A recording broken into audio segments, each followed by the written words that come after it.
We were going to end this half hour with an NBC News exclusive. You know, it was 1 year ago tomorrow that 3 women escaped from the Cleveland home of Ariel Castro. One of them, Michelle Knight, is now releasing a memoir called Finding Me.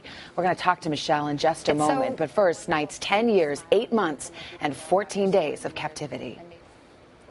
Vibrant butterfly full of life.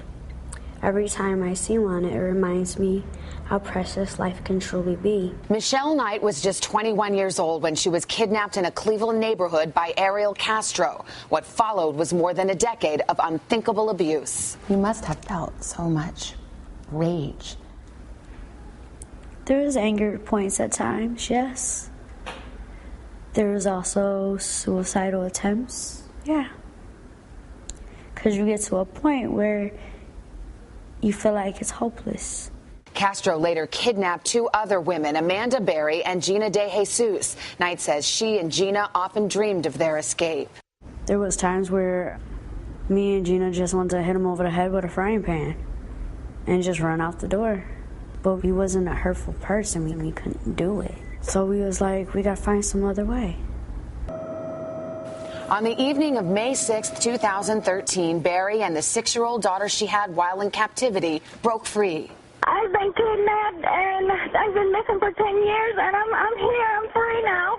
Castro was arrested and pled guilty to nearly 1,000 criminal counts. He was sentenced to life in prison.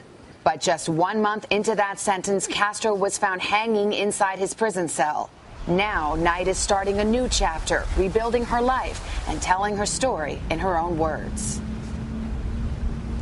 And Michelle Knight joins us now. We mentioned on Friday that you've changed your name to Lily, but for the purposes of this interview, we'll call you Michelle. That's what you'd like us to do, and that's how the world really knows you. So good morning to you, Michelle. Good morning to you. Tomorrow is the anniversary of the day you escaped, and your life changed so much for the better in that single moment.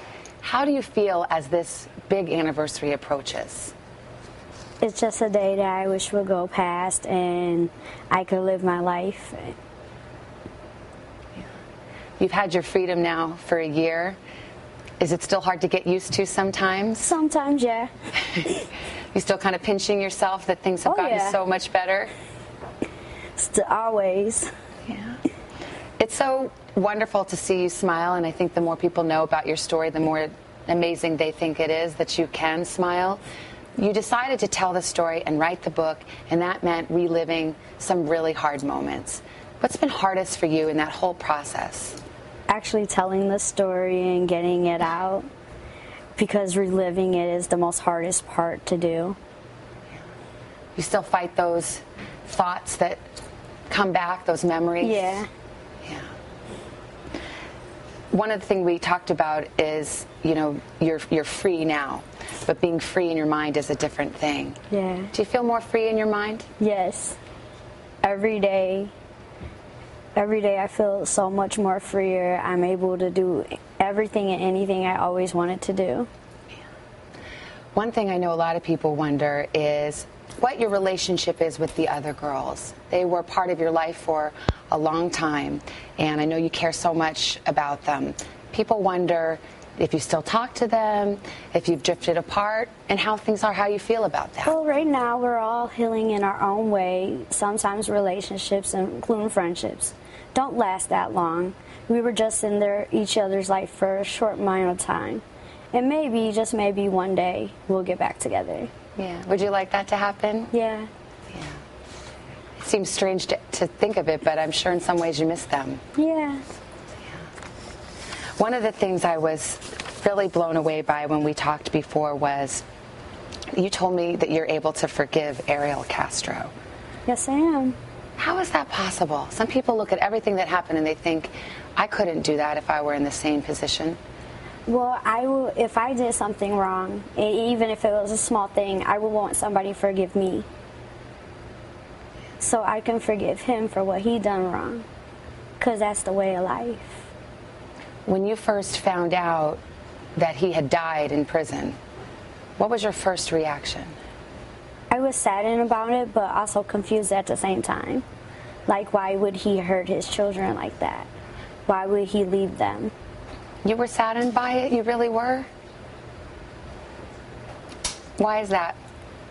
Because he was a human being, and every human being needs to be loved, even though they did something wrong. One thing I think is amazing about you is even in that darkest place, you kept your faith. I know it wasn't always easy. No, it wasn't. You prayed, and I'm sure for a long time you felt those answers wouldn't come. How were you able to keep your faith, and why did you? The love of my son helped me keep the faith that I had. Your son Joey's 13 now, right? 14. 14 years old, and he has been adopted in this time that you were missing and no one knew where you were. Yes. The adoptive family has sent you pictures, but they've decided he's too young to know everything that's happened. Has that been hard for you? Yes, it has, but I'm glad they have him, and he's doing really well, and I'm very proud of him for all the accomplishments that he has achieved. Yeah. Do you hope you'll get to see him again one day? Yes. Yeah. So tell me about your life now. What is the best part of having your own apartment and living freely?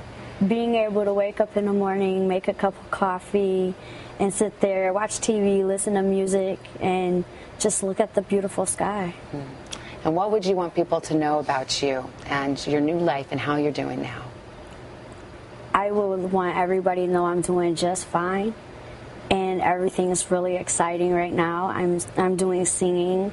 I'm also training to be a boxer, and I just recorded my first song, and it's just awesome. It's awesome life right now.